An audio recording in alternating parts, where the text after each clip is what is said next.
I'd like to ask Humphrey to come up here and maybe give us a few words. Humphrey is from Africa. He's the president of the African Federation for Gifted and Talented Children. And he is also one of our new executive committee members.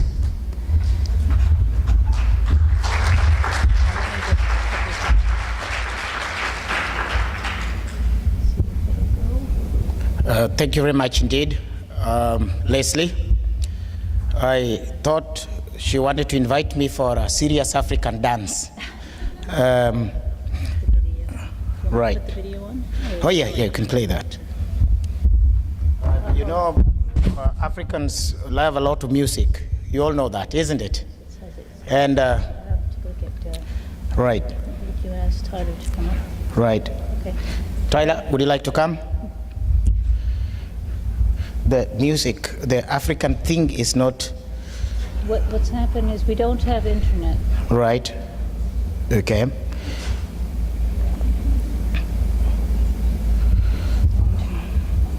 comes the person, you keep talking. Right.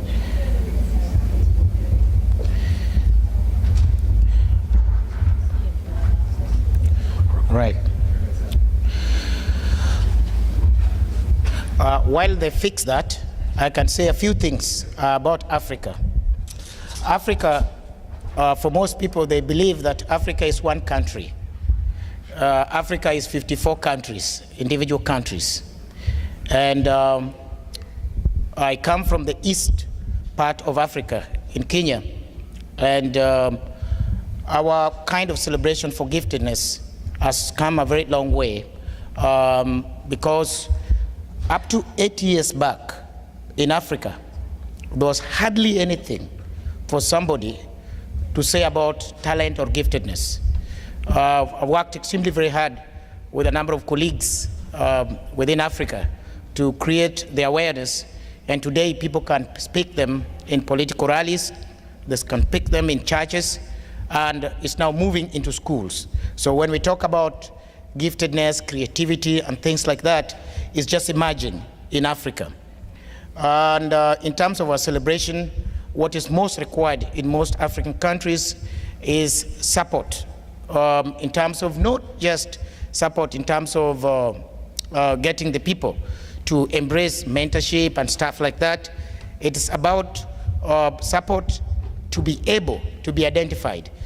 We have sad cases where many youth in Africa at age 15, 16 are involved in drugs, and this is potentially very gifted people.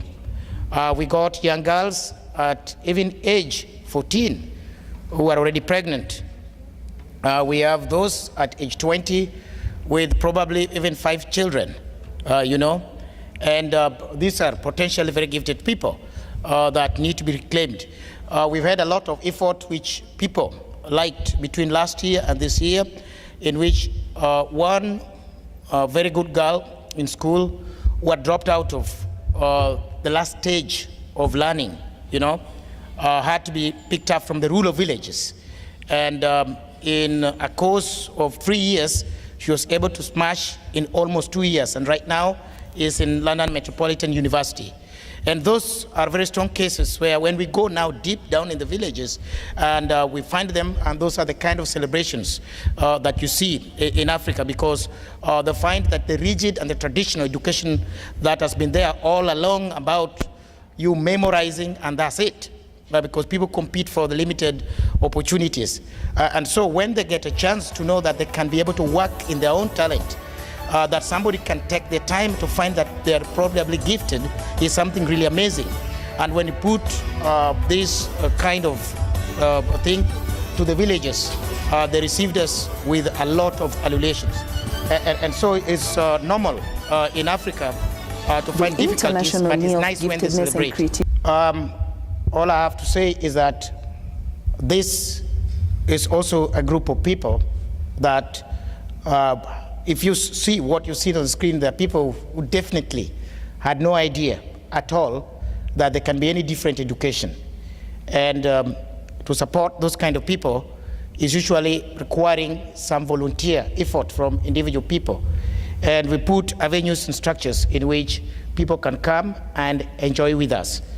Thank you very much indeed.